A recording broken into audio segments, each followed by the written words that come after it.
네, 여러분들 안녕하세요. 시사타파의 심층분석 시작하도록 하겠습니다. 검찰을 동원해서 이재명 당대표의 어떤 어, 사법 리스크를 띄우려고 그러고 문재인 대통령까지 건드리면서 사실 검찰이 최소한의 중립이라도 좀 지키는 모습을 보여야 되는데 윤석열 정부에서는 검찰, 감사원, 권익위 이 세 군데는 누가 봐도 윤석열의 친위부대, 그렇죠? 윤석열의 친위부대보다도 더한 그런 모습들을 보였어요. 근데 아마 국민의 이번 추석에서 가장 화가 났던 사람들은 국민의힘 의원들이었을 거예요. 제가 볼 땐. 왜 그러냐면 어떻게든지 국민의 당이나 당 안에서는 이재명 당대표와 문재인 대통령을 공격하려고 그리고 추석 민심에 반영하려고 했는데 김건희가 마포대교를 나대고 여기저기서 나대면서 결국은 김건희 의료대란 전부 그 얘기밖에 안 했어요. 그렇죠? 사실 저는 이미 윤석열은 심리적으로 국민들에게 탄핵을 이미 당했어요. 제가 볼 땐. 이미 윤석열은 국민들에게 제가 이번 추석을 겪으면서 느낀 게 윤석열은 끝났구나. 끝났는데 그럼 어떻게 윤석열을 끌어내릴 것인가. 여러 가지 방법이 있겠죠. 첫째, 탄핵이라는 우리가 국회 입법부의 힘을 가지고 탄핵이라는 절차가 있고, 두 번째는 어떤 여야 그리고 시민 사회 단체가 모여서 윤석열에게 하야를 압박하는 여러 가지 방법이 있을 거라고 생각해요. 저는. 그래서 제가 이번 연휴 때 어떤 생각을 했냐면, 추석 때 지금 과연 윤석열을 탄핵으로 몰아붙여갖고 헌재의 심판까지 기다리는 이게 과연 윤석열에게 사치라고 생각해요. 저는 좀 있으면 국민의힘만 돌아서면 그냥 윤석열은 내려와라. 그러면 심리적으로 윤석열은 보따리 쌀 수밖에 없거든요. 그렇게 빠른 길이고 저는. 그렇죠? 국민의힘 의원들도 이제 이거는 정치 임계점에 왔다. 이런 집권 여당의 대통령을 가지고 지방선거뿐만 아니라 앞으로 대한민국이 이러다가 큰일 나겠다라고 하는 인식들이 점점점 번지게 되면 지금 여야 의정 뭐 하면서 우리 그 의료 참사에 대비하는 각계 모임들이 있잖아요. 저는 윤석열은 사실상 빨리 끄집어 내려야 된다고 생각해요.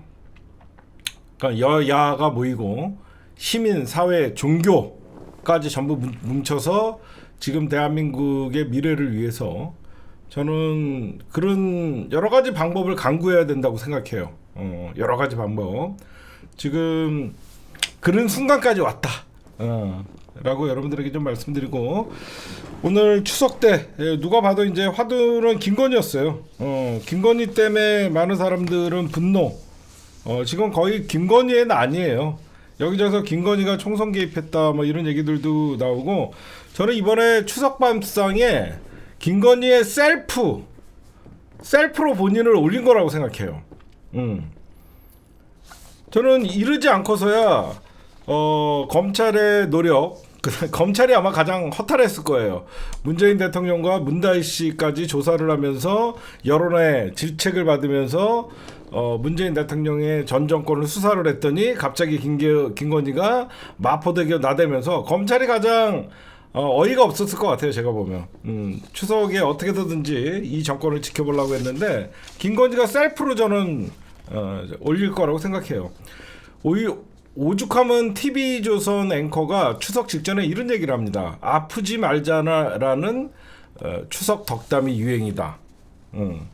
그리고 여러분들, 김건희가 결국 여기저기서 이제 설치고 다니고 결국 추석에서도 자기가 스포트라이트를 받는 건데, 뭐 마포대교 갔다가 욕 뒤지게 먹으니까 그 다음날 갔다는 곳이 어디냐면 장애 뭐죠? 장애 아동 지원센터를 방문해 갖고 아이들과 있는 모습을 뭐 보이면서 그게 민심이 가라앉을 거라고 생각하는 게 전 더 웃겨요.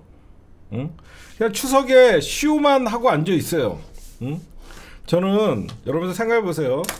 정치를 조금 아시는 분들이나 어떤 공직사회의 어떤 룰 같은 거를 좀 알면요. 김건희가 마포대교 어떤 순찰 갔을 때, 시찰 갔을 때, 대통령실에 공식적으로 18장의 사진이 올라갑니다. 그쵸? 근데 많은 지금 용산에서 근무하고 있는 공무원들이 욕을 먹었어요. 뭘로 욕을 먹었냐면, 어떤 자가 주변에 있는지 모르지만 굉장히 정무감각이 없다라는 욕을 하더라고요. 막 정치평론가들이나 뭐 여기저기서 시사 방송에서 보니까 누가 저런 쇼를 기획을 했고 누가 저런 사진을 기재했는지 정무감각이 제로라는 얘기들 하는데 그건 모르고 하는 얘기입니다. 그거 다 김건희가 지시하는 거예요. 생각해 보세요. 김건희가 나가자 그러니까 나간 거고요. 김건희가 이 사진 올려라 그랬으니까 올린 거예요.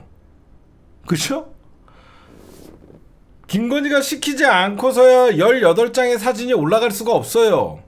이 모든 게 김건희가 나가자, 마포대교 나가자, 순찰하자. 그래서 김건희 안 됩니다. 지금 돌아다니시면 안 됩니다. 이렇게 얘기할 수 있는 사람이 없어요. 다 김건희가 지시를 했기 때문에 사진도 올라가는 거고 찍는 것이고 일정도 잡는 거예요. 응? 이거는 어떤 용산에 있는 참모들의 정무 감각이 없어서가 아니에요. 지가 지시한 거예요. 응? 그런 걸 여러분들이 보셔야 되고 오히려 지금 뭐 명품백 사건, 도이치모터스 주가 조작 사건, 총선 개입 사건 별게 다 터졌는데도 광폭 행보를 한다? 저번에도 제가 얘기했듯이 김건희의 심리적이나 김건희 전문가는 저예요. 김건희는요 얼마 남지 않는 이 대통령 자리를 즐기고 싶은 거예요. 여태까지 뒤에서 즐길 만큼 다 즐겼더니 주위에서 나 나대지 말라라고 하니까 이것들 봐라 대놓고 더 하는 겁니다. 응? 여러분들 보시면요 김건희가 앞으로 어떤 짓거리까지 하냐면 사람들은 제가 앞으로 어떤 게 터질 거냐면요 사람들은 전부 총선 개입 또 다른 사람이 있다 이거는 당연히 예상되죠. 김영선 의원 말고도 다른 총선 개입한 것이 지가 총선 공천판을 짰으니까 제가 볼 땐 그래요. 진짜 김건희가 국정농단을 하고 김건희의 나는 뭐냐면요 대한민국의 모든 공직 인사를 지가 한 거예요. 이걸 알아야 돼요. 모든 공직자의 인사 윤석열 옆에서 김건희가 다 한 겁니다. 응? 총선이 문제가 아니에요. 대한민국의 정치, 경제, 사회, 문화 대통령이 임명할 수 있는 공직 자리들 인사 개입을 다 김건희가 한 거예요. 응? 그래서 여러분들이 보시면 처음에 인사검증을 법무부에서 했잖아요. 한동훈이와 사이가 좋을 때는 둘이 한 거예요. 이제 좀 이해가 가시죠? 왜 청와대의 민정수석실을 없애고 인사참모도 없고 법무부에서 인사검증이나 이런 것들을 해서 용산에 올린다 그랬는데 사이가 좋을 때는 그게 통하죠. 근데 어느 순간부터 한동훈과 사이가 나빠지니까 한동훈이는 자기도 모르는 사람들이 전부 인사 명단에 올라가는 겁니다. 응? 진짜 김건희가 앞으로 터질 것들은 어떤 게 남아있냐면 총선 개입할 것 없이 인사에 관한 문제들도 전부 김건희가 했다라는 용산발 폭로가 나오는 순간 이거는 김건희의 나는 사실 끝장나는 거예요. 그래서 김건희는 제가 저번에 김건희 심리 분석 한번 해드렸죠. 김건희가 지금 가만히 있으면 자기는 죽을 수밖에 없으니까 김건희는 지금 벼랑 끝에 선 심적으로 지금 본격적으로 대통령 권력을 휘두르는 것이다. 김건희가 여기서 여태까지 김건희의 덕으로 인사에 어떤 이익을 본 사람, 인사에 피해를 본 사람 분명히 존재할 거 아닙니까? 그런 사람들이 피해를 인사에 대해서 이익을 본 사람들은 조용하겠죠. 자기네들이 수혜를 받습니까? 근데 인사에 대해서 피해를 본 사람들은 살아있는 권력에게 덤비지를 못하겠죠. 그러나 분명히 김건희에 의해서 인사의 불이익을 받은 사람들은 지금 부글부글 끓고 있겠죠. 기회만 보고 있겠죠. 점점점 시간이 다가오고 있겠죠. 본인이 어떤 짓을 했는지 본인이 제일 잘 아니까. 응? 제가 김건희가 여러분들 지금 독자적인 일정을 짜고 있어요. 그러니까 스스로 대통령이랑 동격이라고 생각하는 거예요. 대통령은 일정을 대통령실에서 짜고 김건희는 그 대통령 일정에 서브 역할을 한다든가 보이지 않는 곳에서 왜 그러냐면 영부인의 역할이라는 게 법으로 규정된 게 없어요. 그러다 보니까 김건희가 뭐를 해도 범법은 아니에요. 위법도 아니고 저는 김건희법이라는 걸 좀 만들어야 될 것 같아요. 영부인의 역할, 영부인의 어디까지 영부인이 할 수 있는 것인가. 지금 용산은요, 왜 제가 김건희의 난이라고 얘기하냐면 과거에는 처음에 집권 초기에는 저번에도 잠깐 언급을 해드렸지만 대통령이라는 자리가 정권을 잡으면요, 특히 윤석열 같은 경우에는 정치적 배경이 없었잖아요. 그래서 기존에 있던 국힘당의 정진석, 장제원, 권난동 여러 가지 의원들의 힘에 의해서 과거의 정치 세력들을 윤석열계로 끌어들이면서 정권을 잡았잖아요. 거기에다 막판에는 안철수와의 단일화를 통해서 본인이 정치적으로 신세진 것도 있죠. 그래서 처음에 정권을 이제 만들고 대통령 인수위원회에서 이제 용산에서 일하는 행정관, 비서진, 비서관, 참모진을 만들 때 여러 가지 정파에서 추천한 사람들이 들어와요. 거기에는 조중동에서도 대변인이나 대한민국의 보수 언론이라는 언론에서도 용산에 들어갑니다. 그래서 용산에게 조언을 해주고 용산의 국정 방향이나 용산의 지금 가장 아킬레스건이나 그런 것들을, 조중동은 사실상 대한민국의 일간지라고 나오지만 사실상 보수의 어떤 길라잡이 같은 역할을 했잖아요. 처음에 그렇게 이제 용산이 꾸려집니다. 근데 꾸려지면서 이제 김건희가 자기 입맛에 맞는 사람을 한둘씩 이제 바꾸기 시작했죠. 그게 집권 1년 차예요. 그래서 안철수가 추천했던 사람들은 이미 다 쫓겨나갔고, 이미 언론사에서 투입됐던 사람들도 이미 다 나왔고, 그래서 조선일보 출신들이 싹 나오게 되고, 그 다음에 이제 나머지가 뭐냐면, 나머지 권난동이나 친윤계, 기존에 있던 국힘당의 정치 세력들이 용산에 있던 것들은 다 나왔죠. 다 나오고 이제 남은 건 뭐냐? 이미 집권 1년 차에서 2년 차 때 어떤 소리가 돌았냐면, 김건희가 이미 시민사회 홍보실을 장악했다. 그래서 홍보실을 장악해서 어이없이 이유 없이 대변인이 교체되고 그런 일이 발생을 했고, 그 다음에 시민사회 수석실도 이미 장악을 했다. 지금 어떤 일이 있냐면요, 용산에서 정진석이라는 사람은 국민의힘과 과거 그러니까 정치 세력이죠. 윤석열은 어떻게 보면 검찰 세력이죠. 검찰 세력이 국민의힘을 접수하고 그 국민의힘의 정치 세력을 자기 뒤에 배경으로 삼아갖고 검찰 권력이 정치 권력을 누른 거예요, 지금. 근데 그나마 그 위기가 다가오니까 윤석열이가 SOS를 친 게 정치 국민의힘의 친윤계 의원들에게 SOS를 치니까 정진석의 비서실장으로 갔는데, 정진석 같은 경우에는 국회의원을 하고 여러 가지 눈치도 있고 정무 감각도 있다 보니까 여기저기서 이제 김건희나 이쪽에 용산의 힘이 이미 장악됐다는 걸 느끼고 비서실장으로서 쓴소리를 좀 했겠죠. 정진석이도 쫓겨난다는 소리가 있습니다. 지금 들리는 소리가 여기저기서 나오고 있죠. 그래서 원희룡이가 비서실장으로 지금 떠오르고 있다라는 얘기들이 나오고 있어요. 진짜로. 그러니까 김건희한테 조금이라도 자중해라, 나대지 말라고 얘기만 하는 순간 용산 안에서는 이미 김건희 라인이 홍보실, 시민사회실, 그리고 대통령실을 다 장악을 했기 때문에 이미 날아가는 거예요. 그러니까 그 누구도 김건희가 마포대교로 갈 때 지금 이 시기에 지금 추석을 앞두고 이 시기에 영부인이 거길 가면 적절하지 않습니다라고 얘기할 사람이 있겠습니까? 없겠습니까? 없겠죠. 그렇죠. 누가 봐도 없겠죠. 여러분들 이해가 가시죠 이제?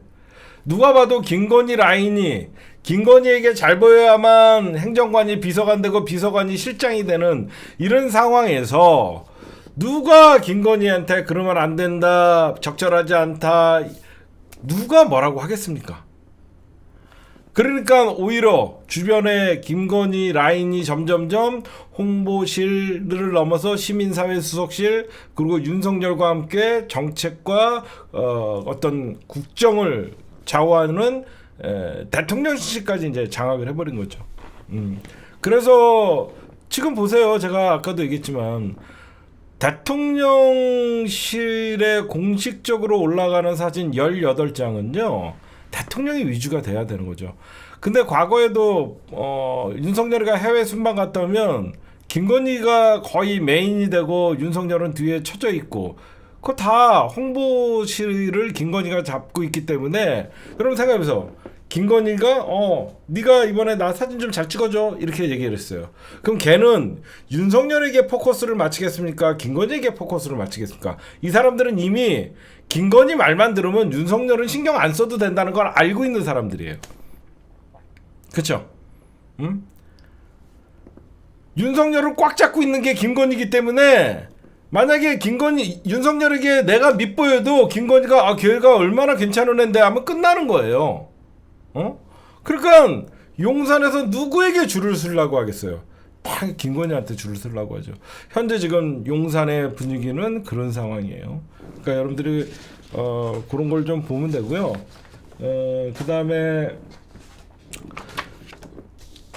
제가 아까 이런 말씀을 드렸어요. 윤석열은 이미 국민들로부터 심리적으로 탄핵됐다. 그거 무슨 말이냐면 윤석열이가 뭘 한다 그래도 어떠한 그 팩트를 가지고 사람들에게 얘기를 해도 국민들은 이제 윤석열에 대해서 얘기하지 않습니다. 믿지 않아요. 그게 심리적 탄핵이라는 거예요. 그러면 어떻게 되냐? 윤석열이 무슨 개혁을 하겠다, 윤석열이 뭘 하겠다 그러면 사람들이 별로 믿지를 않습니다. 그냥 그런가 보다. 뭔 또 일을 하려고. 박근혜와 윤석열의 큰 차이가 있어요. 박근혜는요, 무식하면서 무능했어요. 그러니까 우리가 이런 얘기를 해요. 박근혜는 무식하면서 무능을 했고 윤석열은 아는 척하면서 무능해요. 아는 척하면서 무능하는 게 가장 위험한 거예요. 지가 다 안다는 엘리트 의식에 젖어서 이것저것 막 건드리는 거예요. 첫 번째 윤석열이가 무식하면서 무능하다는 게 뭐냐면 처음에 5세 이하 입학을 취하가동을 5세 이하로 밀어붙였다가 역풍을 맞고 금방 주저앉고 그런 게 한두 개가 아니에요. 응? 그러니까 박근혜는 이것저것 손대지 않아서 나라가 덜 망가졌었어요. 윤석열은 이것저것 막 손대다가 나라를 혼란에 빠뜨리고 제대로 이루는 게 뭐가 있어요? 하나도 없는 거예요. 응? 그쵸? 제대로 이뤄낸 게 하나도 없어요. 왜 저는 윤석열은 사실상 제가 이번 추석에서 정치에 관심 없는 사람들이나 이분들이랑 얘기하면서 심리적 탈핵됐다라고 얘기했냐면 권력이라는 건요. 윤석열이 뭘 잡고 있죠? 권력을 잡고 있죠. 그렇죠? 대통령이라는 권력을 잡고 있어요. 그 권력은 어디서 나오는 거냐면요. 권위에서 나와요. 권위. 대통령의 권위가 결국은 권력이 되는 거고. 그럼 그 권위라는 거는 어디서 나오냐? 신뢰에서 나오는 거예요. 대통령을 믿기 때문에 그 사람이 말하는 것은 권위가 있어 보이고 그 권위에 의해서 권력이 행사가 되는 거예요. 한마디로 대통령의 말에 신뢰가 가지 않기 때문에 그 권위는 바닥에 떨어진 거예요. 그 권위가 없다라는 것은요. 그 어떤 공무원들도 움직이지 않습니다. 이해하세요? 이미 대통령은 신뢰를 깨졌어요. 그 신뢰가 깨지면요. 그 대통령이 아무리 권력을 써도요. 공무원들은 움직이지 않아요. 왜 움직이지 않을까요? 공무원들이 왜 안 움직일까요? 대한민국 공무원들이 1, 2년짜리, 5년짜리 공무원인가요? 아니죠. 수십 년간 한 부처에서 근무를 하죠. 그 사람들은 윤석열 정부뿐만 아니라 다음 누가 됐든지 그 다음 정부, 그 다음 정부와도 일할 거를 생각하고 있어요. 그렇죠? 그게 복지부동이 왜 나오냐? 윤석열이 지금 저걸 시켜갖고 내가 하는 순간 내가 앞으로 공무원 생활이 20년 남은 사람인데 내가 이거 괜히 했다가 작살 나거든요. 그렇죠? 안 하는 겁니다. 집권 초반에야 윤석열이가 어떤 개혁을 추진할 때 국민들로부터 지지율이 높고 그러면요, 그 공무원들은 그 개혁에 참여를 해서 거기에서 공을 세우고 싶어요. 그러나 이미 공무원들도 이미 판단이 끝났죠. 대통령의 지지율이 사실상 심리적으로 10%대 더 이상 내려갈 데가 없는 이 처지면 공무원들이 뭐하러 윤석열이가 개혁한다는 거에 대해서 그때 개혁을 담당했던 사람이 누구고 그 개혁을 실무자가 누구야 이런 이름 남기고 싶지 않은 거예요. 안 하는 거죠. 여러분들, 그리고 제가 중요한 얘기 해줄 거예요. 여러분들은 꼭 심층 분석을 통해서 현재 저는 어려운 용어 쓰지 않습니다. 왜 윤석열의 지지율 20%니 20% 초반이니 심리적 10%니 이게 왜 심각한 건 줄 아세요? 왜 심각할까요? 단순히 지지율이 나오지 않아서? 아니에요. 만약에 윤석열 지지율이요, 집권 초반에 20%대로 무너졌다라고 하면요, 만회할 시간이 있습니다. 예를 들어서 윤석열이가 의대 증원 문제를 집권 1년차 때 의료 개혁을 한다 그랬으면서 부딪혔다 그러면 오히려 윤석열은 지지율이 올라갔을 거예요. 그런데 윤석열은 이제 집권에 반환점을 둔 이제 남은 임기가 더 짧은 대통령이에요. 그러면 지금같이 바닥에 떨어진 지지율은요, 회복할 수 있는 방법이 없는 거예요. 그렇죠? 회복할 수 있는 집권 동력이 없는 거예요. 생각해봐요. 윤석열이 만약에 의대 증원 문제를 집권 1년차 때 밀어붙여갖고 지지율이 20%대로 초반에 의료 대란이 일어나서 떨어졌다라고 하면요, 이거는 나중에 의료 대란을 해결을 하면 윤석열의 지지율은 올라가는 방향으로 우상향 그래프로 가는 거죠. 그렇잖아. 집권 초반부터 의지씨 의대 정원 문제를 밀어붙여갖고 낮은 지지율이었지만 윤석열이 해냈다라고 하면서 점차적으로 윤석열이 남은 시간이 많으니까 윤석열을 회복할 수 있는 기간이 있는 거예요. 그러나 윤석열이가 다른 동력, 국정 운영의 동력이 다 상실된 마당에 선거법 4월 10일 총선에 이용하려고 의대 증원 문제를 갑자기 들고 나와서 이렇게 하다 보니까 의료 대란으로 이어졌고, 제가 여러분들 총선 전에 제 방송을 좀 꼼꼼히 보시는 분들은 제가 했던 얘기가 좀 기억나실 거예요. 이 의료 대란, 윤석열이가 의대 증원 문제 꺼내왔을 때 윤석열이가는 국민들이 의대 증원 문제에 찬성 여론이 높기 때문에 이거를 들고 나왔지만 결국은 윤석열은 총선이 끝나고 나면 저 의료 대란 문제, 의대 증원 문제로 윤석열은 날아갈 거다. 저는 옛날에부터 그 얘기했어요.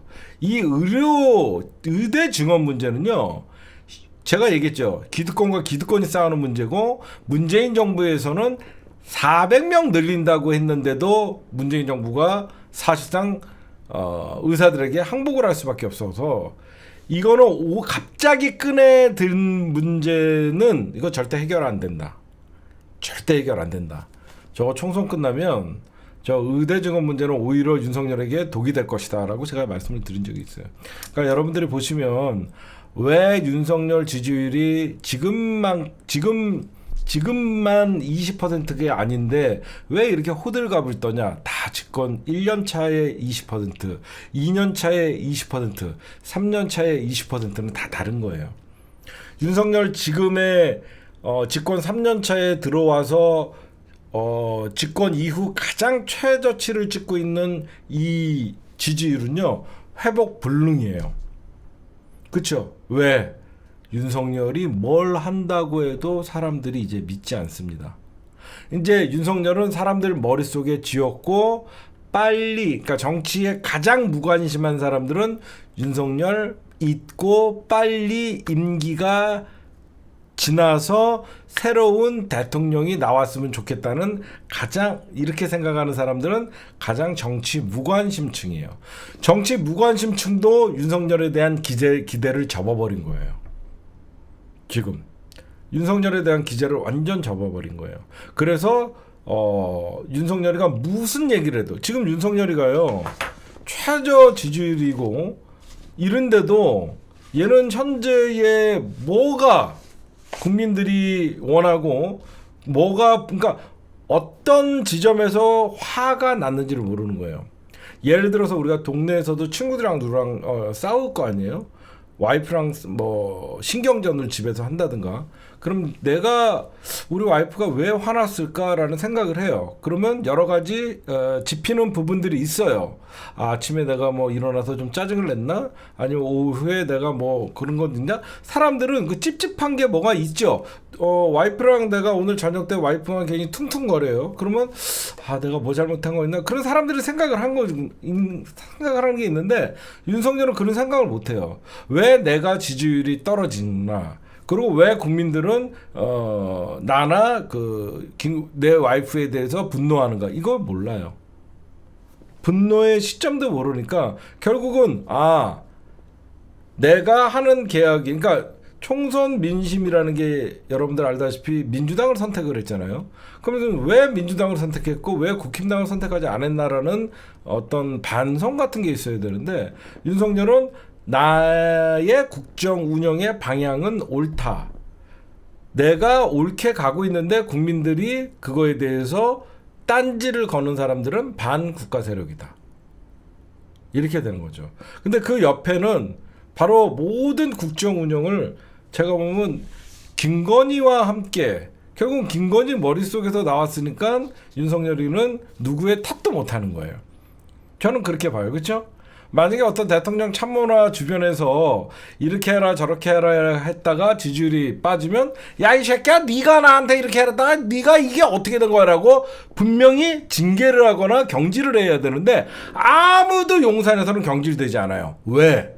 김건희가 시켜서. 이제 이해가 가세요? 왜 용산은 아무리 지지율도 정무감각도 제로고 아무리 지지율이 안 나와도 아무도 경질되지 않나? 김건희가 시켜서 했기 때문에 김건희 탓을 하려면 했지, 그 누구도 경질 대상이 없는 것이죠. 저는 그렇게 봐요. 지금 국정 방향을 여러분들이 전체적으로 틀어서 보면요, 생각해 보세요. 윤석열이가 내일 19일이죠. 내일 이제 체코를 가요. 체코를 가는데 왜 갑니까? 원전 세일즈 이걸로 이제 추석 이후에 어떤 자기는 추석 끝나자마자 국민들을 위해서 세일즈 나갔다 이거 하고 싶은 거예요. 그럼 대통령이 해외 순방 나갈 때 뭘 기대하고 가겠습니까? 결국은 원전 수주 따오고 결국은 지지율 반등 이런 거 노릴 거 아닙니까? 윤석열이가요, 체코가 아니라 다른 나라 가서 원전을 수주하고 뭘 해왔다 그래도 국민들이 아무 기대가 없습니다. 그렇죠? 생각해보세요. 순방을 계기로 지지율 상승을 노리는데 지지율 떨어뜨릴 만한 악재들은 내일부터 더 많이 쌓여 있어요. 여기저기서 김건희 녹취가 있다, 김건희 영상이 있다, 김건희 문자가 있다, 내일부터 터질 것이다라는 뉴스가 이미 모든 언론사랑 다 퍼져 있어요. 그거 막으려고 가는 거예요. 제가 보면 딴 거 없어요.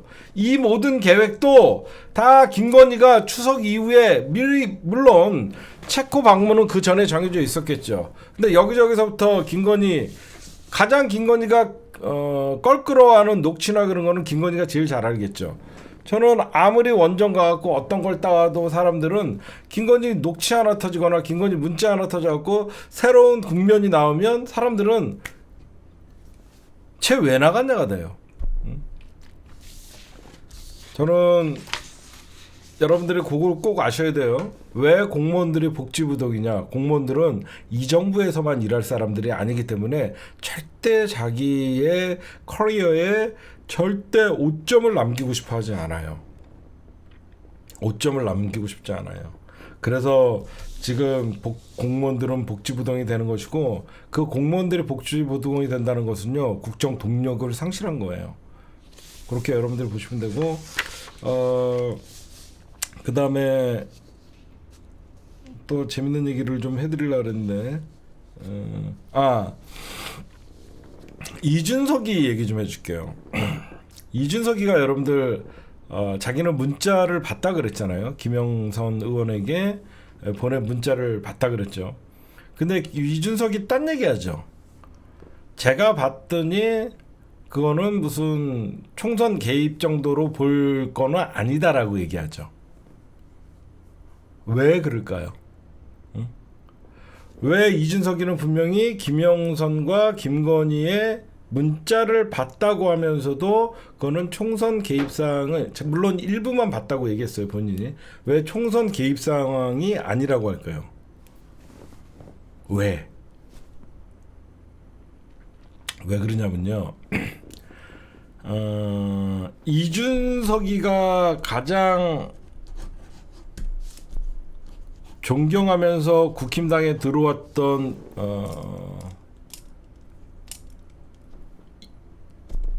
의원은 누구냐면 바로 유승민이에요. 아빠 친구. 그렇죠? 이준석이는요, 지 손에 피 묻히지 않으려는 거예요. 그게 무슨 말이냐? 이준석이가 만약에, 그렇죠? 이준석이가 만약에 내가 분명히 그 문자를 봤는데 그거는 총선 개입이다 라고 얘기하는 순간, 결국은 김건희 국정농단으로 만약에 이게 탄핵으로 이뤄질 경우에 이준석의 입에 의해서 김건희가 윤석열 정권이 무너졌다가 되는 거예요. 그럼 뭐냐? 이준석이 배신자론에, 바로 유승민이가 10여 년째 박근혜 배신자 프레임에 갇혀갖고 사실 정계에 제대로 복귀를 못하잖아요. 바로 이준석이가 가장 두려워하는 게 바로 그겁니다. 내가 그 당시에 자기가 당대표일 때 이런 보고를 받았다, 이런 얘기를 들었다라고 하면 이준석이가 확인해 준 게 되고, 결국은 총선 공천 개입이 사실로 드러나면 이준석이가 모든 이 사안에 대해서 총대를 매야 되는 거예요. 그렇죠? 그러면 이준석이는 보수의 배신자가 되는 거예요. 딴 사람, 그러니까 이준석이는 왜 그러면 이런 스탠스를 취하냐? 내 입으로 봤다라고 얘기 안 해도 어차피 이거는 세상에 까질 거라고 생각하는 거죠. 그렇죠? 자기만 본 것도 아니고 자기가 굳이 이거는 총선 개입 상황이고 심각했다라고 얘기 안 해도 어차피 이거는 시간이 지나면 김건희의 총선 개입은 여기저기 문자가 나돌고 있다라는 게 분명히 존재를 하고 녹취도 있다라고 돼 있기 때문에 이 문제는 어차피 세상에 공개될 건데 굳이 내 입을 통해서 확증되고 이게 그 총선 김건희의 공천 개입이 세상에 알려지는 때 이준석이 일조를 했다라는 말을 남기고 싶지 않은 거죠. 가만히 있어도 어차피 이거는 공개가 되고, 그러니까 이준석이가 나서서 윤석열 정부를 무너뜨렸다라는 그런 배신자론에 쌓일까봐 이준석이는 말을 아끼고 끄고 있는 거죠. 그렇죠? 그 다음에 그래서 이준석이는 입을 다물고 있는 거예요. 이준석이는 더 많은 걸 알죠. 들은 것도 많고요. 근데 입을 다물고 있는 거죠. 그 다음에 제가 아까 이런 말씀을 드렸어요. 어떤 말씀을 드렸냐면, 지금 대한민국의 여야 의정 협의체, 그래서 의료 대란 해결도 시급하죠. 왜냐면 국민의 생명과 안전이 걸린 문제니까. 그것도 중요하지만 저는 이제 여야, 그 다음에 시민단체, 종교단체가 조만간 시국회의를 해야 된다고 생각해요. 이거는 제가 조만간 시국회의가 벌어지면 뭐 저도 참여를 할 수 있겠지만 이게 아마 현실화가 될 겁니다. 여야, 그 다음에 시민사회, 그 다음에 종교가 뭉쳐서 이대로 가다가는 대한민국이 큰일 난다가 이제 공감되거든요. 그게 김건희의 난이 벌어진 거예요. 그럼 이 김건희의 난은 아무도 제어가 안 돼요. 유일하게 김건희의 난을 제압할 수 있는 사람은 대통령의 권력인데, 그 대통령의 권력을 김건희가 잡고 있기 때문에 이거는 여야 정치권과 시민사회와 종교계가 나서서 윤석열을 사실상 하야의 압박이나 아니면 탄핵에 앞장서는 그런 둘 중에 하나의 선택이 남아있다라고 생각해요. 왜 그러냐면 저는 국민의힘이 아마 10월 말이면 돌아설 거예요. 저는 그렇게 봐요. 왜 지금 국민의힘 친윤계, 특히 이 의료 대란 문제 때문에 친한계는 이미 한동훈이가 한 10월 말 정도 되면 이제 본격적으로 윤석열과의 어떤 대결 구도가 될 거라고 저는 생각합니다. 왜 그러냐면 왜 지금 국힘당 의원들이 뭐 친윤계건 뭐든 왜 입을 다물든지 아니면 윤석열 편을 들은 척 하냐면 바로 선거법이에요. 선거법의 공소시효가 10월 10일입니다. 그래서 10월 10일까지는 너도 나도 몸을 사리는 거예요. 그렇죠? 국힘당 의원들도 혹시나 내가 반윤으로 찍힐까봐, 반윤으로 찍혔다가는 혹시 검찰을 이용해서 나를 선거법으로 걸지 않을까봐, 그래서 지금 아무도 말을 안 해요. 응? 10월 11일만 지나면 선거법은 여러분들 알다시피 4월 10일 날 선거가 있었기 때문에 공직선거법은 6개월입니다. 공소시효가. 그래서 10월 10일이 지나면 이제 국힘당 안에서 여야 의정 이 문제나 현재 시국의 문제나 여기서 이제 목소리가 다르게 나올 수밖에 없어요. 그렇잖아요, 여러분들. 잘 보세요. 지금 10월 10일까지는 몸을 사리지 않으면 검찰이 만약에 어떤 의원이 친윤계였는데 한동훈과 함께 윤석열의 의료 대란 문제에 대해서 심하게 비판했다라고 하는 순간 찍히는 거예요. 찍히면 이 사람은 검찰이 캐비넷이나 신고 자료를 가지고 그 의원을 기소만 하는 자체만으로도 이 사람은 4년이 굉장히 부담스러울 수 있거든요. 응? 그래서 제가 여러분들에게 이렇게 말씀을 드린 거예요. 지금 국정감사, 지금 국힘당 의원들은 국정감사는 아무 관심이 없어요. 국정감사장에 들어가고 싶겠습니까? 이 정부 후드러 까는데 옆에서 들러리 서갖고 방패막이 하는 것도 지겨울 거 아닙니까?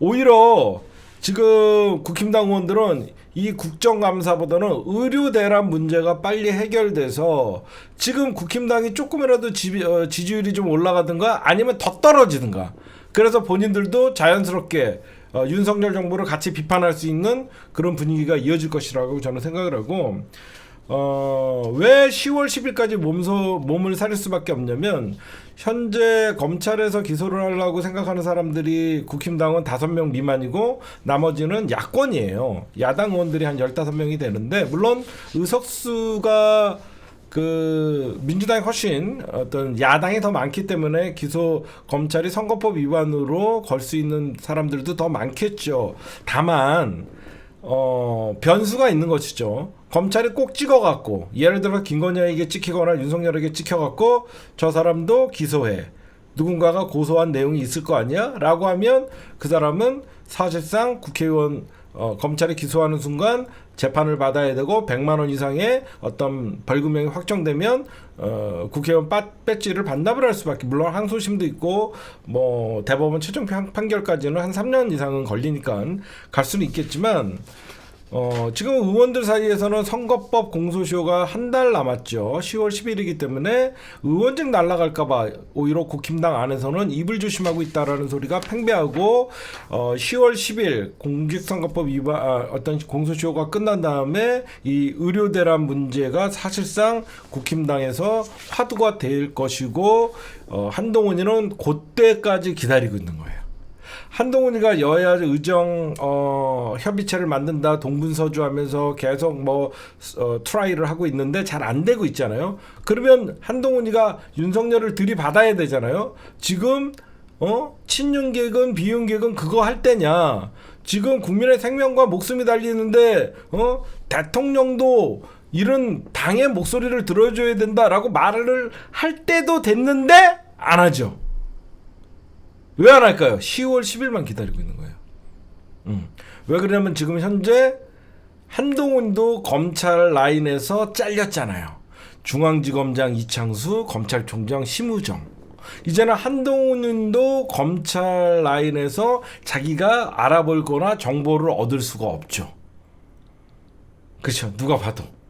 한동훈과 가장 친하지 않은 과거 본인들과 근무했던 특수부와 먼 사람들이 중앙지검에 포진돼 있고 주요 각종 수사를 하고 있기 때문에 한동훈이도 지금 눈치를 볼 수밖에 없고 결국은 10월 10일 최종적으로 선거법 위반의 명단이 발표된 이후에는 본격적으로 윤석열과 대립각을 세울 수밖에 없고 거기에 이제 각자 도생에 이제는 여러분들 생각해 보세요. 국회의원들이 여태까지 윤석열이가 지지율이 바닥을 쳐도 그냥 친윤계 의원들은 옹호하고 추경호를 중심으로 윤석열 호위무사가 됐었죠. 그 이유는 딴 거 아닙니다. 공직선거법이라는 게 있어서 그랬던 거예요. 근데 이제 이 공직선거법 위반에 자기가 기소가 되지 않으면 윤석열보다 본인들의 임기가 더 많이 남았는데 뭐하러 윤석열을 빨아대고 정치를 하겠습니까? 응? 그렇잖아요. 생각해보세요. 이 사람들은 다음 배지를 위해서는 너도나도 먼저 윤석열과 거리두기를 하고 빨리 자기 지역구를 살펴야 되는데 그럼 자기 지역구를 살피려고 그러면 가장 자기 지역구에서 특히 TK 지역이나 PK 지역에서도 벌써 민심이 윤석열에 대한 부정평가가 훨씬 높은 상황에서 윤석열에 대한 쓴소리라던가 지금 자기 지역이라도 살펴야 되거든. 왜? 윤석열이가 퇴임해도 만기를 채우고 퇴임해도 자기의 국회의원 어떤 그 임기는 1년이 더 남았거든요. 이제는 국회의원들 즉 국힘당의 배지들은 윤석열에게 기대를 하거나 윤석열에게 어떤 그 눈치를 볼 필요가 없거든요. 그래서 그 여기저기서 이제 10월 10일 이후에는 국힘당 안에서 그러니까 정치 권력 세력이 있다 그랬죠. 국힘당이 검찰 권력 세력들에게 장악되면서 윤석열이라는 태어나지 말았어야 될 정권이 태어났고 그 정권에 의해서 친윤계 의원들이 동요를 하면서 윤석열이 친윤계라는 새로운 정파가 만들어졌는데 사실 이제 친윤계는 국힘당 안에서 금지어가 될 것입니다. 제 말이 맞나 보세요. 그 누구도 친윤이라고 하면 예전의 친윤, 이제 자기는 친윤 아니라고 이제 떠드는 시대가 얼마 남지 않은 시간이 되는 거예요. 왜 그러냐면 김건희가 활보하고 나대면 나댈수록 민주당은 땡큐예요. 김건희가 저렇게 활보하고 나댈수록 가장 고통스러운 건 국민의힘이에요. 김건희가 어떤 사법적인 리스크가 하나라도 해결된 게 있나요?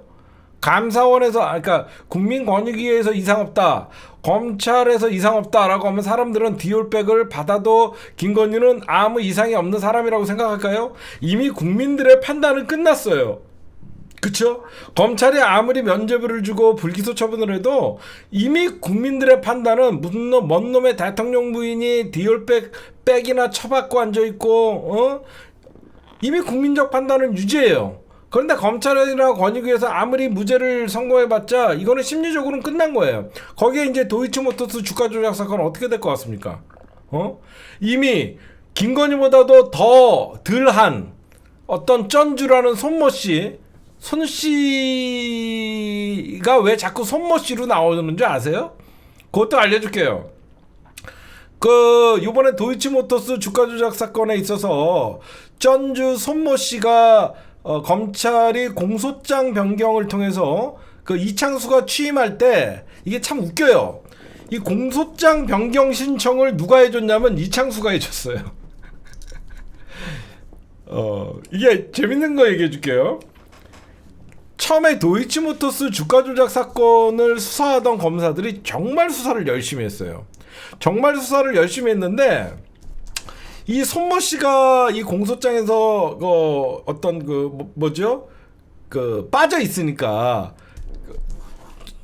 쩐주 이재일 변호사님 그 무슨 죄죠? 전주 방조죄인가요? 뭐죠? 공모죄인가요? 이 사람이 손모 씨가 빠져 있었는데 이 검사들이 방조죄요? 주가 조작 방조죄요? 검사들이 자기네들을 좀 있으면 좌천될 것 뻔히 알고 있었잖아요. 이창수가 취임하는 날 기습적으로 올려서 이창수는 뭔지도 모르고 사인한 거야. 뭔 말인지 알아요? 이창수가 취임하는 날 검사들이 공소장 변경을 신청을 했더니 이창수는 뭔지도 모르고 그냥 검사들이니까 사인을 해준 거야. 그래서 이 사람이 다시 이번 재판에 손모 씨가 유죄가 나온 거예요. 유죄가. 근데 이 사람은 왜 자꾸 손모 씨라고 부르냐? 이 사람 이름이 손건이야. 이 사람이 이름이 손건이라고 김건희가 연상된다 그래갖고 이 사람의 본명을 쓰지를 않아. 이거는 내가 처음 얘기해 주는 거예요. 그쵸? 정보. 이 사람의 본명이 손건이야. 건이라는 이쪽은 김건희, 이쪽은 손건희. 이 사람이 원래 이름이 손건이야. 근데 김건희도 쩐주, 손건희도 쩐주. 근데 더 웃긴 건 뭐냐? 이 손건희는 이름이 손건희야. 남자입니다. 이 손건희는 얘는 실질적으로 주가 조작 쩐주의 역할을 했지만 돈을 잃었어. 손건희는 돈을 잃었어. 근데 김건희는 돈을 땄어. 돈을 잃고도 기소됐어. 잘 봐요. 손건희는 주가 조작 방조 혐의로 걸렸지만 돈을 잃었어. 근데 김건희는 돈을 땄어. 그럼 검찰은 그리고 김건희와 최은순의 계좌는 통정매매 짜고 치는 거 있죠. 몇 시에 팔아라. 그러면 지네 통장으로 사고 파는 것까지 동원이 됐다라고 재판부에서 나왔어. 근데 이 손건희는 통정매매에 쓰인 통장이 없어. 그러면 누가 봐도 솔직히 얘기하면 김건희는 주가 조작 방조자가 아니에요. 쩐주가 아니에요. 김건희는 주가 조작 그냥 공범이에요. 우리가 입은 삐뚤어져도 말은 똑바로 합시다. 검찰이 아무리 김건희의 죄를 낫게 해주려고 쩐주를 하려고 하지만 김건희는 지가 직접 오다를 한 사람이기 때문에 김건희는 그냥 주가 조작 공범들이에요. 주가 조작을 했어요. 직접. 맞아. 김건희 명함에는 도이치모터스 이사라고 다 돼 있어요. 내부 정보를 이용해서 주가 조작한 사람이에요. 우리가 아무리 검찰에서 김건희를 전주로 몰라고 해갖고 죄를 낮춰주려고 해도 김건희는 내부 정보를 이용한 그냥 주가 조작 공범들이에요. 그런 건 좀 잊지 맙시다. 그러면 앞으로 검찰은 어떻게 할 것인가? 눈에 보입니다. 이 사건마저도 이제는 주가 조작 무혐의 못합니다. 그렇다 그러고 중앙지검에서 김건희를 기소할까? 못합니다. 뭉갤 겁니다. 내 말이 거짓말인가 보십시오. 도이치 주가 조작 무죄 논리를 펼치려고 이창수를 앉혔는데 이창수의 어이없는 사인에 의해서 손건희가 유죄 판정을 받으면서 김건희 유죄 판정 무죄를 줄 수가 없게 됐어요. 그러면 어떻게 하냐? 얘네가 잘하는 거 여태까지 도이치모터스 주가 조작 사건 4년을 뭉갰어요. 앞으로 또 뭉갤 거예요. 응? 이해가 가시죠? 이창수 사인 한 방에 손건희가 쩐주인데 김건희보다도 참여가 덜한 쩐주가 유죄를 받았는데 김건희를 무죄를 준다? 말도 안 되죠. 그냥 뭉개는 거예요. 4년 뭉갠 거 그때까지 계속 뭉개는 거예요. 공소시효는 멈췄죠. 이미 수사가 들어가서. 그래서 이거는 제가 보면 검사들은 이거는 어떻게 할 수가 없죠. 제가 보면 뭉개는 제일 잘하는 거 뭉개는 겁니다. 지금 아마 이럴수록 어떻게 되냐면 봐봐요. 그러면 제가 여러분들에게 이제 전 좀 정치적 흐름을 잘 보잖아요. 국민의힘이 살 길이 뭘까요? 국민의힘이 살 수 있는 길. 한동훈에 살 수 있는 길, 한동훈에 사는 길과 국민의힘에 사는 길은 똑같이 정해져 있는 거예요. 정치라는 게. 한동훈도 살라 그러면 윤석열과 대립각을 세워야 되는 거고, 앞으로 국민의힘이 살라 그러면 윤석열과 대립각을 세워야 되는 거예요. 그러면 윤석열과 대립각을 세우는데 가장 상징적인 게 뭐예요?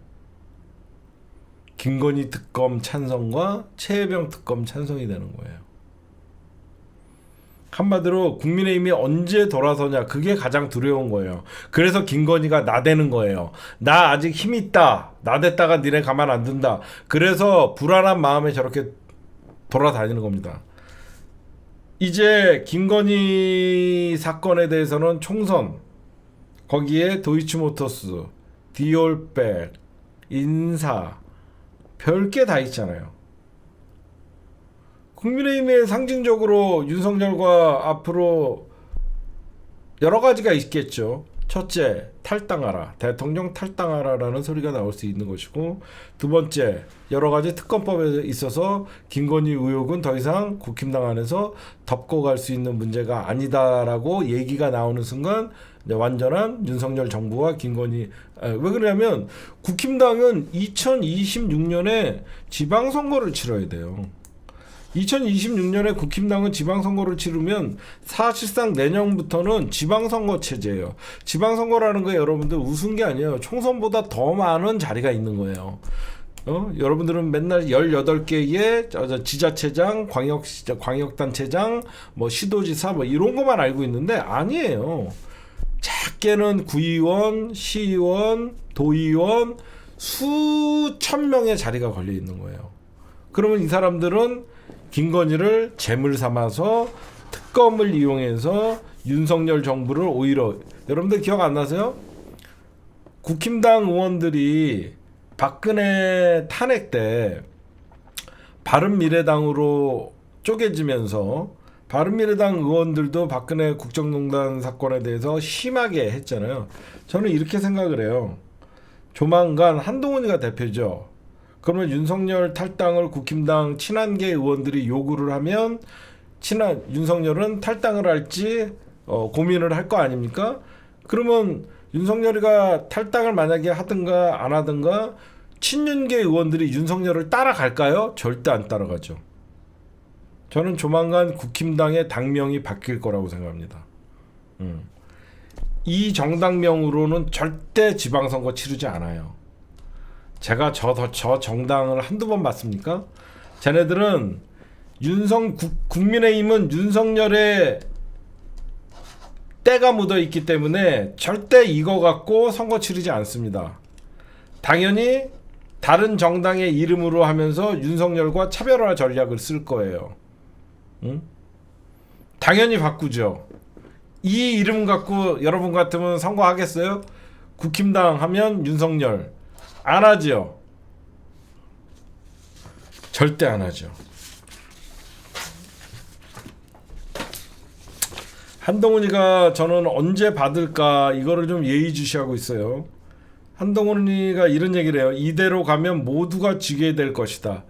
모두가 지게 될 것이라는 것은 많은 의미가 담겨져 있죠. 모두가 지게 될 것이라는 것은 대선뿐만 아니라 지방선거, 그 다음에 모든 어떤 선출직 자리에서는 모두가 지게 될 것이다 라고 하면서 이거는 친윤계를 회유하는 거예요. 이거는 친윤계를 회유하는 거. 왜 그러냐면 지금 저는 이번 정부의 발표가 너무 웃기더라고요. 추석 때 의료대란 없었대요. 추석 때 의료대란 없었기 때문에 의료개혁은 박차를 가할 거래요. 바보죠, 바보. 의료대란, 의료 붕괴는 어디서 일어나는 거냐면요. 이미 붕괴가 됐어요. 왜 붕괴가 됐느냐? 바로 국민들의 심리 상태예요. 여러분들 지금 응급실 제대로 가동되지 않는다고 생각하는 사람이 90%가 넘어요. 그러면 의료 대란인 거예요. 그렇죠? 심리적으로 지금 우리나라 의료 체계가 붕괴 상태고 응급실이 제대로 작동하지 않는다라고 생각하는 자체가 의료 대란인 거예요. 무슨 말씀인지 아시겠죠, 여러분들? 이게 마치 사람들이 응급실을 찾아가서 본인이 겪은 의료 응급실 뺑뺑이가 아니라 그런 뉴스를 통하거나 의대 정원 문제 때문에 의사들의 공백이 커진다고 그걸 느끼는 순간 그거는 바로 의료 대란인 거예요. 불안감을 느끼는 자체가 의료 대란인 거예요. 응? 그래서 제가 이미 국민들은 윤석열 정권에 이미 추석을 전후로 탄핵을 저는 그러니까 윤석열에 대한 그 어떤 기대감도 없고 사람들이 그래서 이제 민주당이 내일 이제 19일이죠. 우원식 의장이 19일 날은 김건희 특검과 최혜병 특검을 상정을 한다 그랬어요. 그때는 좀 우리가 왜 안 하냐고 난리를 쳤는데 김건희가 셀프로 마포동에서 지가 순찰놀이하고 그러다가 자연스럽게 의료대란과 김건희의 어떤 분노가 추석 밥상을 이어갔으면 내일 바로 김건희 특검, 최상병 특검이 본회의에서 상정이 된다고 저는 취재 결과 알고 있습니다. 지금 왜 그러냐면 대구 PK 그러니까 TK, PK 이쪽은 대한민국의 보수 정치인들이 가장 어려울 때 기댈 수밖에 없는 곳이잖아요. 근데 이미 대구도 부정평가가 돌아섰고 앞으로 의료 대란이 오래가면 갈수록 가장 먼저 돌아서는 인구는 어디냐면 70대예요. 그렇죠? 70대예요. 70대. 70대가 가장 병원을 자주 가야 되고 병원에 가서 약을 자주 받아야 되는데 예전에는 15분 만에 병원 갔다 오고 진료를 받고 그랬는데 이제는 병원을 가도 의사가 없고 아니면 몇 시간을 기다려서 약을 받아야 그러니까 이 모든 책임이 바로 윤석열 정부를 향하고 70대도 좀 있으면 부정평가가 더 높아지고 돌아설 수밖에 없는 거죠. 그렇죠?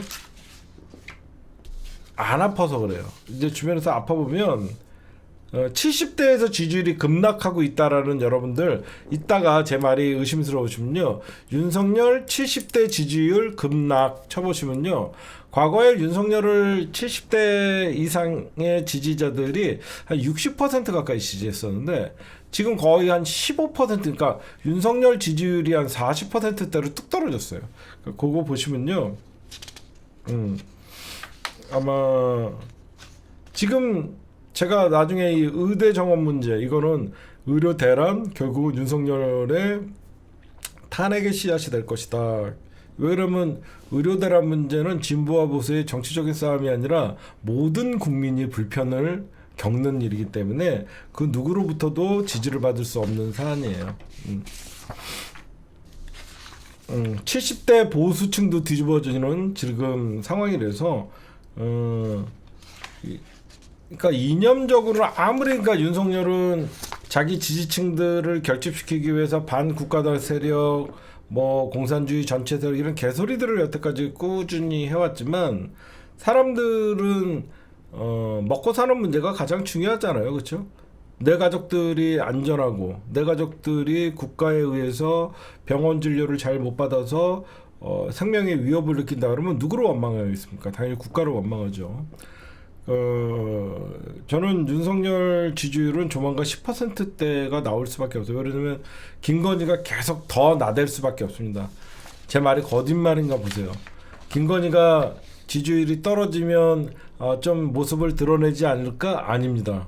김건희는 이럴수록 공식적인 행보를 더 할 거예요.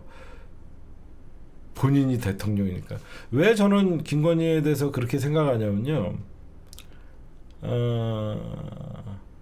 김건희는 지금 2년 반 동안 뒤에서 윤석열을 조정하면서 실질적인 대통령 권력을 행사했죠. 근데 여기저기서 이제 지지율이 떨어지니까 김건희한테 화살이 돌아가죠. 김건희는 자기의 권력이 얼마 남지 않았다고 생각하고 지금을 느끼는 거, 누리는, 그러니까 뭐라 그래야 되나? 지금 자기가 어디 나갈 때 경호원들이 대동하고 자기가 어디 나가면 그게 뉴스에 도배되고 대통령을 즐기는 것 같아요. 여러분들 7시간 녹취록을 보시면요, 그런 느낌이 되게 강했거든요. 아니, 저는 김건희는 아까 서울의 소리 장인수 기자가 발표한 김건희 개 산책하는 거 봤죠? 응? 김건희 개 산책시키는 거. 새벽에 개를 산책시켜도 경호원 5명이 붙고 어딜 가나 자기가 중심이 되고, 그런 것들을 보니까 김건희는 지금 자기가 대한민국의 권력을 누리는 게 너무 행복한 것 같아요. 김건희가 왜 밤에 안 자냐? 낮에 처자니까 밤에 안 자는 겁니다. 낮에 처자니까 밤에 잠에 오겠습니까? 원래 생활 리듬이 20대 때부터 새벽까지 놀다가 아침에 쳐 들어가갖고 쳐 자다가 밤 초저녁에나 일어나갖고 밥 안 사, 그게 20년 30년 몸에 뱄는데 그게 생활 리듬이 바뀌어요? 이게 바뀌냐고. 응? 낮에 처자니까 밤에 잠이, 여러분들도 가끔 주말에 낮잠 자면 밤에 잠 안 오잖아. 내가 그래 오늘. 낮에 졸라 잤어. 낮에 어머니 밤 식사 챙겨드리고 어머니 자길래 나도 잤어. 잠이 안 와. 그래서 빨리 방송하고 어머니 모셔다 드리고 와서 음방한다는 거야. 응? 진짜로 여러분들 봐요. 그리고 저는 또 이상한 게 있어요. 이해할 수 없는 전 정권에 대한 집착이 있죠. 그렇죠? 전 정권에 대한 집착이 강하죠. 윤석열이가 저는 이걸 시켰다고 생각하지 않아요. 저는 김건희의 녹취록을 수백 번 들은 사람으로서 윤석열은 문재인 대통령을 미워하지 않아요. 진짜로. 윤석열은 내심 문재인 대통령을 미워하지 않아요. 김건희예요. 김건희다. 조국 장관 수사도 김건희의 지시에 의해서 벌어진 거고요. 그쵸? 윤석열 검찰총장 때 조국을 친 거는 김건희라고 저는 생각해요. 왜? 미래의 윤석열과 대결할 사전에 대통령 후보를 날리는 일이었다라고 생각하거든요. 맞죠? 왜 검찰총장 윤석열은 조국을 쳤을까? 딴 거 아니에요. 자기가 김건희는 윤석열을 대통령으로 만들려고 이미 점쟁이들과 저는 생각을 했다라고 생각하는데, 바로 문재인의 2인자인 조국을 날려야만 자기가 민주당의 대통령 후보든 국힘당의 대통령 후보든 정적을 제거하기 위해서 저는 김건희가 날렸다라고 생각하거든요. 어디까지나 저는 썰입니다. 또 내가 괜히 또 고소고발 당할 수 있을까? 저희 어머니도 이런 거 얘기하면 또 불안해하시니까. 그럼 왜 전 정권에 집착하냐? 왜 철진한 딸한테 돈 좀 빌려줬다라는 홍준표의 말을 빌려서 하면 그거를 수사하고 전주지검을 통해서 꾸준히 이걸 조지고 있냐? 문재인 대통령을. 이거는 여러분들, 김건희는요, 거짓말이 아니라 웬만한 점쟁이들보다 자기가 점을 잘 본다고 생각해요. 7시간 녹취록을 보면요, 이명수 기자의 손금을 봐주고요, 새벽마다 점쟁이들한테 전화를 하고요, 웬만한 점쟁이보다 자기가 스스로 잘 본다라고 생각해요. 저는 왜 자꾸 김건희가 전 정부를 친다고 생각하냐면요, 먼저 저거를 얘기해 줄게요. 용산 이전도 당연히 김건희가 지시했겠죠. 터가 안 좋다. 청와대 터가 안 좋기 때문에 저기 들어가면 우리는 말년이 안 좋다라는 얘기를 여러 천공이든 건진이든 여러 사람들이 예전부터 했죠. 그래서 김건희는 대통령이 윤석열이 되자마자 용산에 터를 옮긴 거고, 이건 어디까지나 가설입니다. 왜 윤석열이가 전 정부 문재인 대통령을 이렇게 시시콜콜한 거 갖고 치냐? 문재인을 잡아넣어야지 본인들이 산다라고 생각하는 거예요. 누군가가 얘기한 겁니다. 문재인을 구속시키지 않으면 우리가 당한다라는 누군가의 지시가 있기 때문에 이렇게 집요하게 하는 거예요. 이게 정상적인 국정 운영이면 지금 윤석열이가 문재인 대통령을 탓하고 문재인 대통령을 수사해서 얻을 수 있는 이익이 아무것도 없거든요. 그쵸? 여러분들 잘 생각해 보세요.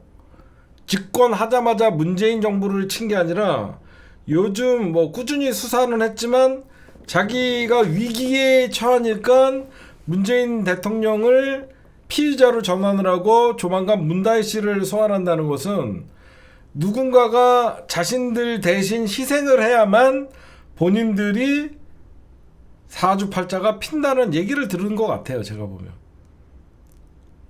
이거 아니고 나서는 어떤 누군가가 문재인이 밖에서 활보하는 순간 윤석열도 위험하다 이런 얘기들이 나왔기 때문에 끝까지 저는 이 모든 거는 김건희의 작품이라고 생각해요. 진짜로. 응? 이미 서울의 소리 방송했어요. 그거. 그래서 여러분들에게 내가 아무리 생각해도 응? 전 정권을 이렇게 수사를 할 수가 없는데 이익도 없는데 왜 하냐 했더니 문재인 대통령 그래서 조국도 친 거고 대선 대통령이 되기 위해서 문재인 대통령을 제물로 바치지 않으면 니네가 오히려 당한다 이런 얘기들을 누군가 계속 해주는 것 같아요. 그리고 제가 여러분들 이 대통령실에서 스스로들이 김건희가 대통령이라는 걸 인정하는 듯한 얘기가 어떤 게 나오냐면 이번에 마포대교 순찰한 거 있죠. 마포대교 순찰한 거 갖고 여기저기서 진보 보수 할 것 없이 조중동에서 일제히 비난을 했잖아요.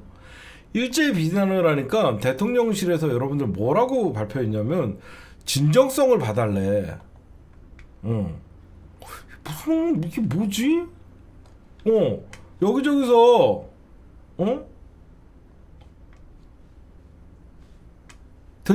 아니 진정성을 봐달래. 근데 이런 게 있어요. 이거 잘 이해해 보세요. 이게 대통령실 발표문이에요. 비판적 시각, 김건희 나대는 거에 대해서 비판적 시각이니까 꾸준히 해오던 것이다. 지가 대통령 짓을 했다는 걸 인정을 한 거야. 응? 야, 이게 무슨 말이야? 마포대교에 가갖고 지시를 하고 여태까지 드러나진 않았지만 꾸준히 해오던 것이래. 이걸 해명이라고 한 거야. 대통령실에서 발표한 거예요, 이게. 야, 이런 게 나오니까. 이렇게 대통령실 이렇게 발표한 거예요. 대통령실에서 뭐라고 발표하냐? 여사님 행보가 대통령 행세의 진정성을 봐달라라고 하면서 꾸준히 해오던 것이다. 야, 그래서 제가 어떤 느낌을 받았냐? 이 대통령실에서 이런 해명이 나올 수가 없거든요. 응? 잘 생각해 보세요. 정무적 관계 저거는 비서실의 메시지가 아니에요. 잘 보시면 이게 만약에 대통령실에서 가장 대통령 다음에 힘 있는 사람은 비서실장이에요. 만약에 이게 비서실장의 정진석의 메시지일까요? 아니에요. 이거는 김건희 측근들의 메시지예요. 이거는 대통령실 발로 나왔다는 것은 대통령 비서실장의 허락을 받고 나가야 되는 거지만 이거는 대통령 비서실장의 허락을 받고 나온 게 아니에요. 여사님 행보가 대통령 행세 진정성 봐달라. 비판적 시각에 꾸준히 해오던 것이다. 해명. 이거는요. 김건희 라인의 생각을 대통령실 발로 발표한 거예요.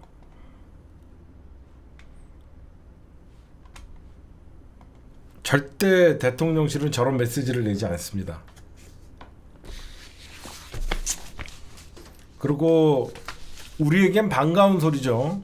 김건희는 살라고 벼랑 끝에서 나대고 여러 가지 주술의 힘에, 저거는 정상적인 사고면 정무적인 판단을 하면 김건희는 안 보여야 되는 게 맞죠. 근데 김건희가 왜 더 나대냐? 누군가가 지금 물러서면 죽는다, 이런 얘기들이 나오겠죠. 그다음에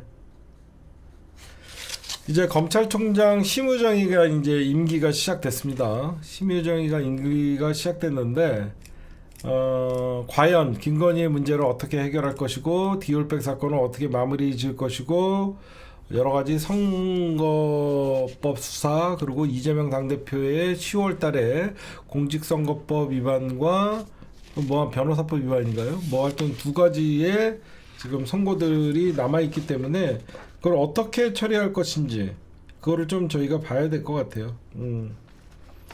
과연 어떻게 이재명 당대표 선거법 위반이 두 개가 지금 어떻게 나올 것인지. 근데 여러분들에게 다시 한번 말씀드리지만 이재명 당대표가 10월에 있을 선거법 위반이나 뭐 공직선거법 위반이랑 뭐죠?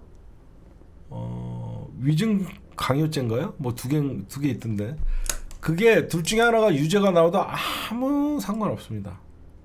위증교사? 왜 그러냐면요, 이 위증교사나 공직선거법 위반이요, 이게 만약에 총선에서 물갈이를 못했다 그러면 뭐 비명계가 또 사법 리스크 부각시킨다 뭐 하죠. 이미 이낙연이나 그 패거리들은 저 더러운 미래로 가갖고 이미 망가졌고요. 이거 어떤 검찰의 판단에 의한, 재판부의 판단에 의해서 둘 중에 하나가 뭐 유죄가 나오면 또다시 무슨 사법 리스크가 나온다? 말 같지도 않은 소리, 아무 이상 없습니다.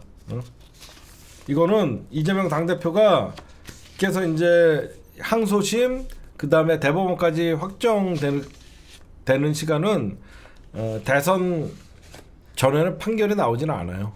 그러니까 여러분들 그거는 전혀 신경 쓰지 않으세요. 그러니까 지금 이준석 얘기는 했고, 그 다음에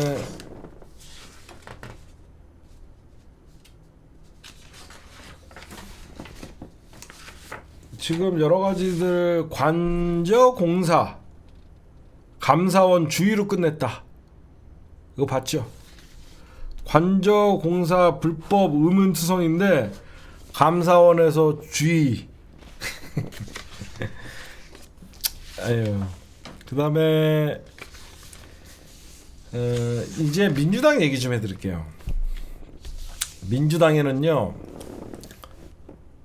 어떤 계파가 존재할까요? 친명이라는 계파가 있죠. 그 다음에 비명이라는 계파가 있겠죠. 이제 사실 비명은 없어요. 친명 소리를 못 들어서 비명이 되겠죠. 이제는 어떤 경쟁 구도냐면요, 친명 대 신명의 경쟁 구도예요. 친명 대 신명으로의 경쟁 구도인데, 그 과거부터 이재명 당대표를 와 정치를 같이 했던 그 성남시장 시절, 경기도지사 시절 같이 해왔던 과거 친명 세력이 있는 것이고, 이번에 이재명 당대표 이후에 이재명 당대표의 연임, 그리고 당대표 때 같이 함께한 신명 세력이 있는 것이고, 그럼 왜 이재명 당대표의 민주당이 신명이 필요하냐? 외연 확장을 위해서 필요한 겁니다. 그렇죠? 과거에 있던 친명 세력들은 어차피 이재명 당대표와 정치적으로 명운을 건 사람들이고, 신명 세력들은 특히 김민석 의원 같은 경우에는 정세균계의 대표적인 사람이었어요. 이런 정세균계의 대표적인 사람들도 친명 체제로 들어오고, 또 친문연으로 정치에 입문했던 그 누구죠? 그 전 국정원 인사처장이었던 동작에 있는 사람, 이름이 뭐죠? 내 이름이 갑자기 생각이 안 나죠? 그 누구예요? 그 국정원 인사처장 김 누구죠? 김병기 의원. 이런 분들, 김병기 이런 분들은 다 친문 정치인들이에요. 거기에 누구죠? 또 김병주 의원님들도, 그러니까 이번에 초선을 달지 않은 사람들은 원래는 다 친문 정치인들이에요. 문재인 정부에서 영입돼 갖고 20대 때 국회의원하고 뭐 한준호 의원이나 이런 분들은 다 친문 정치인들이에요. 근데 이분들이 이제는 신친명 정치인들이 된 거예요. 아시겠죠? 이번에 공천을 받은 사람들은 이재명 당대표에게 받았지만 4년 전 2020년에 공천 받았던 사람들은 다 친문 의원들이잖아요. 근데 이런 친문 의원들이 이제는 신명 의원들이 돼서 외연 확장을 하는 거니까 여러분들이 그렇게 좀 보시라는 거예요. 알겠죠?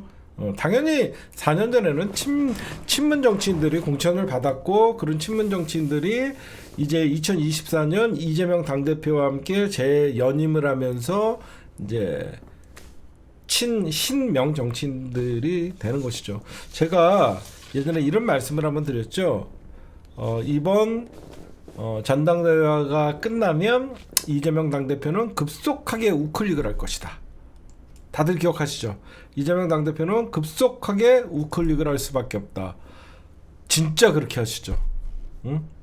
지금 당내에 어떤 그 강성 지지층들이라고 하는 비판의 대상이 되면서 참칭한다. 그러니까 유튜버들도 비판을 하고 분명히 선 긋을 거라고 여러분들에게 말씀을 드렸고, 지금 보세요. 이재명 당대표께서는요, 상속세, 종부세, 금투세에 이어서 고용 유연성까지 언급을 합니다. 고용 유연성은 쉽게 건드리면 안 되거든요. 이 정도까지 절박한 거예요. 상속세, 종부세, 금투세 완화론에 이어서 고용 유연성. 이 고용 유연성이라는 건 사실 이거는 재벌의 관점이에요. 재벌의 관점에서 볼 때는 고용 유연성이라고 부르지만, 이거는 사실 쉽게 해고를 할 수 있는 제도거든요. 쉽게 해고를 할 수 있고 비정규직을 더 양산할 수 있는 거거든요. 그걸 그냥 걔네들은 고용 유연성이라고 한 건데, 이거를 하면 이제 기업 친기업 정책에 우클릭을 하는 거예요.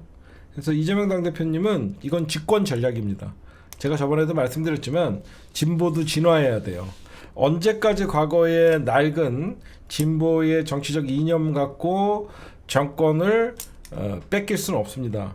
우리가 세금 문제에 있어서 늘 국민들이 자본주의 국가에서 자기의 재산상 불이익을 받는 거에 대해서는 굉장히 거부감이 있는 거거든요. 제가 예전에 이런 얘기를 했잖아요. 왜 진보가 점점 집권하기 힘들어지냐면 대한민국의 선진국이 대열에 들어가고 1인당 국민소득이 늘어나면 늘어날수록, 그러니까 사람들이 재산을 축적하게 되죠. 즉 집을 소유하는 순간 사람들은 보수적이 돼요. 집을 소유하는 순간 사람들은 보수적이 됩니다. 그러니까 물론 여러분들이나 나나 정치 고관여층들이 볼 때는 이해가 잘 가지 않지만, 내 집값이 오르는 거는 싫어하는 사람이 누가 있겠습니까? 그래서 점점점 진보가, 그러니까 보수가 좌클릭을 하면 굉장히 박수를 받아요. 보수 진영에서 좌클릭을 하면 여태까지 보수가 재벌 중심, 기득권 중심의 어떤 경제 논리를 펼치다가 보수가 좌클릭을 하면서 노동자의 권익을 상승시켜준다 그러면 보수가 변했다라고 하면서 박수를 받아요. 근데 진보가 우클릭을 하면 배신자 취급을 받아요. 그렇죠? 그렇게 하면 집권 못해요. 저는 늘 얘기하지만, 권력을 뺏겨놓고 이념을 지켰다, 젖잘싸라는, 저는 가장 대한민국에서 비굴하고 바보 같은 소리가 졌지만 잘 싸웠다예요. 졌으면 진 겁니다. 스포츠는 패자에게 박수라도 쳐주죠. 정치는 패자에게는 가혹한 정치적 응징이 있는 거예요. 그래서 지면 안 되는 거예요. 정치에서는 젖잘싸는 없습니다. 정치는 지면 보복당하는 거예요. 조선시대부터 그 전부터 자기의 정치라는 거는 자기의 정적을 제거하는 거예요. 진보도 진화돼야 돼요. 언제까지 자본주의가 만연한 대한민국에서, 물질 만능주의가 만연한 대한민국에서 언제까지 공정과 정의, 거기에 이념을 내세워서 국민들의 마음을 사로잡을 수 있겠습니까? 진보도 시대가 변하는 걸 알아야 돼요. 상속세, 종부세, 금투세 있는 자들에게 걷는 세금이죠. 굳이 상속세, 종부세, 금투세 일부 사람들의 문제이지만 많은 사람들은 자기의 문제라고 생각하는 착각이 있는 거예요. 자기가 금투세를 내지도 않고 자기는 맨날 주식 투자를 해갖고 까먹지만 자기도 언젠간 금투세, 주식 때문에 세금을 낼 수 있다라는 불안감이 있는 거예요. 종부세를 왜 월세방 사는 사람들이 걱정하냐면 자기도 언젠가는 부자가 될 수 있다는 꿈을 갖고 있기 때문이에요. 상속세는 왜 물려받을 재산도 없는 사람들이 왜 반대를 하냐면요. 그냥 그런 세금들이 증가되면 국민들이 짜증이 난다고 생각하는 겁니다. 그래서 세금 정책은 민주당이 원리 원칙만 갖고 있으면 안 돼요. 이기고 나서 특히 세금 문제는 홍보가 굉장히 중요해요. 부자 감세라는 말을 하는 순간 민주당은 선거에서 지는 거예요. 초초 부자 감세라고 얘기를 하고 금액을 예시를 해줘야 돼요. 종부세는 집 100억 있는 사람들에 해당되는 법입니다. 딱 알아듣기 쉽게 해야 돼요. 부자 감세, 누구나 부자가 될 수 있는 꿈을 갖고 있는 게 바로 자본주의 사회예요. 부자의 꿈을 꺾으니까 사람들이 반발하는 거예요. 금투세가 내가 주식 투자해서 맨날 꼬라박지만 누구나 내 돈이 10배로 500만 원이 5천만 원이 되고 5천만 원이 5억 된다는 그 꿈을 가지고 주식시장에 뛰어드는 거예요. 세금은 사람들이 나한테 해당이 되지 않는다는 확신을 줘야지 그 세금은 저항이 없는 거예요. 예를 들어서 금투세도 연간 10억 이상의 주식 투자로 수익을 내는 사람들한테 해당되는 법이다. 딱 하면 야 씨 무슨 10억을 나랑 해당 없으니까 사람들은 나와 관계 없다라 그러면 사람들은 신경 쓰지 않아요. 혹시나 이게 나랑 관계가 있을까봐 사람들이 저항을 하는 거고, 사람들이 진짜 10억 이상의 돈을 주식으로 버는 사람들이 그 해당 없는 사람들을 선동을 해서 저항을 하게 만드는 거예요. 종부세? 어떤 집이 종부세를 하고 되고 사람들 몰라요 정확히. 공시지가 100억 이상 나가는 사람들은 세금이 몇 퍼센트나는 확실한 사람들한테 인식을 줘야 돼요.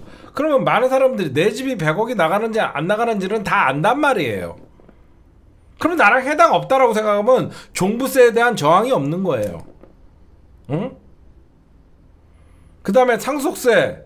상속세는 몇 프로다. 나랑 상속세는 상관없다 그러면 상속세는 저항이 없는 거예요. 응? 제 말이 그거예요. 종부세가 복잡하니까 똘똘한 한 채 뭐 이런 개소리 들어요. 그냥 공시지가에 집 100억 이상인 사람들 이하는 종부세 안 냅니다. 이런 식으로 해주면 되는 거예요. 응? 외연확장이 그런 겁니다. 진보가 이념에 갇히고 진보가 늘 이런 세금 전략에 싸움에서 지니까 윤석열을 욕하면서도 그 표를 흡수하지 못하는 거예요.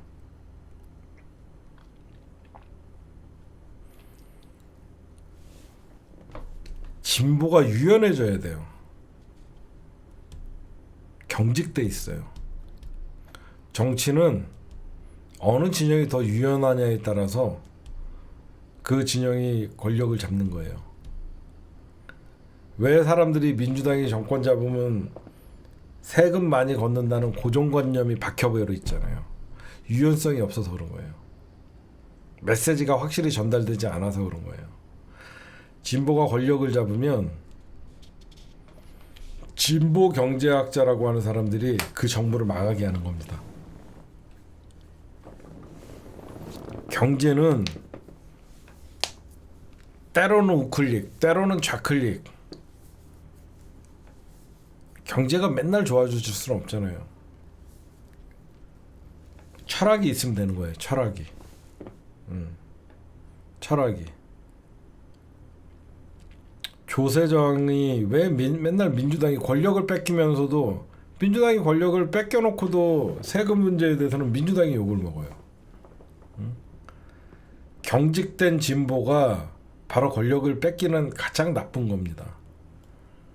제가 10여 년 동안 우리 민주주의에서 정치라는 걸 보면 진보가 너무 경직돼 있어요. 정치면에서도 경직돼 있고 경제면에서도 경직돼 있어요. 진보가 유연해져야 돼요. 왜 제가 이런 말씀을 드리냐면요. 진보의 정치적 바탕은 민주주의죠. 잘 보세요. 진보의 정치적 바탕은 민주주의예요. 보수의 정치적 바탕은 뭐죠? 자본주의예요. 여러분들이 되게 신기하죠? 진보의 정치적 바탕은 민주주의, 보수의 정치적 바탕은 자본주의예요. 가장 바보 같은 게 민주주의와 자본주의가 병행한다라고 생각하는 게 가장 바보 같은 겁니다. 정치를 잘못 알고 있는 사람들이 민주주의 국가에서는 자본시장이 활발히 돼야 된다. 이게 무슨 말이냐면 민주주의랑 자본주의가 상극이거든요. 민주주의 개념과 자본주의의 개념은 충돌이에요. 그렇죠? 민주주의는 모든 국민은 행복권을 누리는 것이고 모든 법은 국민들에게 모든 국민들은 법 앞에 평등하고 그게 민주주의는 평등과 행복과 공정과 정의가 모두에게 균등한 거예요. 자본주의가 그럽니까? 자본주의는 물질 만능주의라서 돈 있는 사람이 왕이 되는 것이고 자본이 많은 사람이 자본이 없는 사람을 지배하는 구조예요.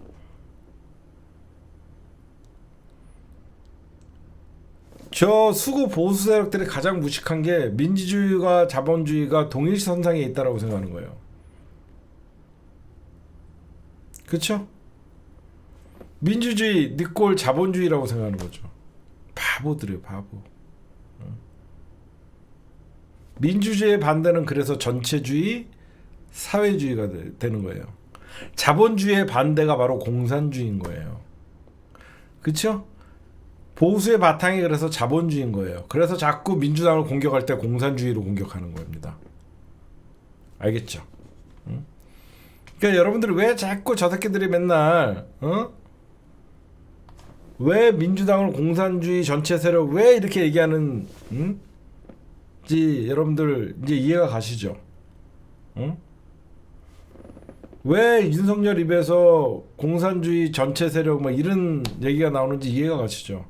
쟤네들은 자본주의의 바탕이 있으니까 자본주의 반대가 공산주의니까 그런 거예요. 민주당은 민주주의 이념 바탕이 민주주의니까 공정, 상식, 정의 이런 것들이 깔려 있는 것이고 그래서 이 자본시장과는 부딪힐 수밖에 없는 것이고 그래서 때로는 민주당이 민주주의의 바탕이 있지만 현 시대같이 자본주의를 어느 정도 인정을 해줘야 된다는 거예요.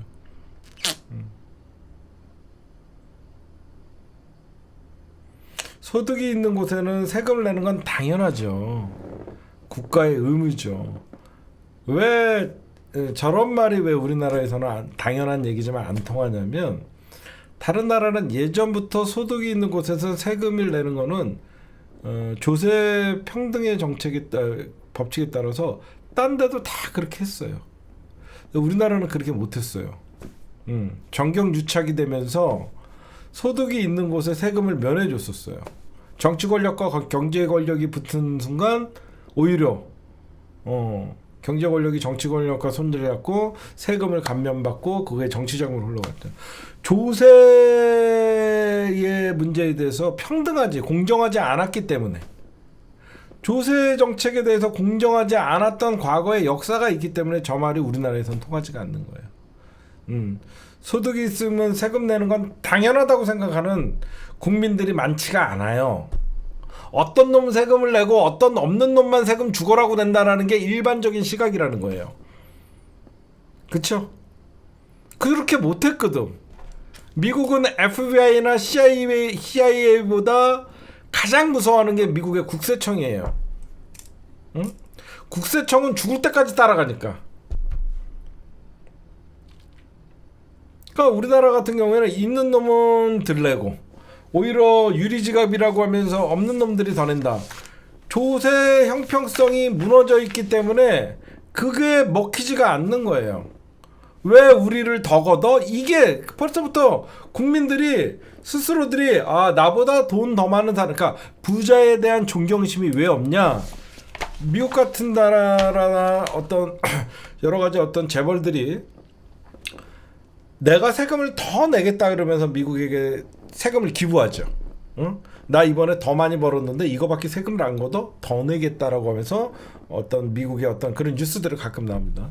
그 왜 그러냐면 그 사람들은 그게 몸에 뱉거든요.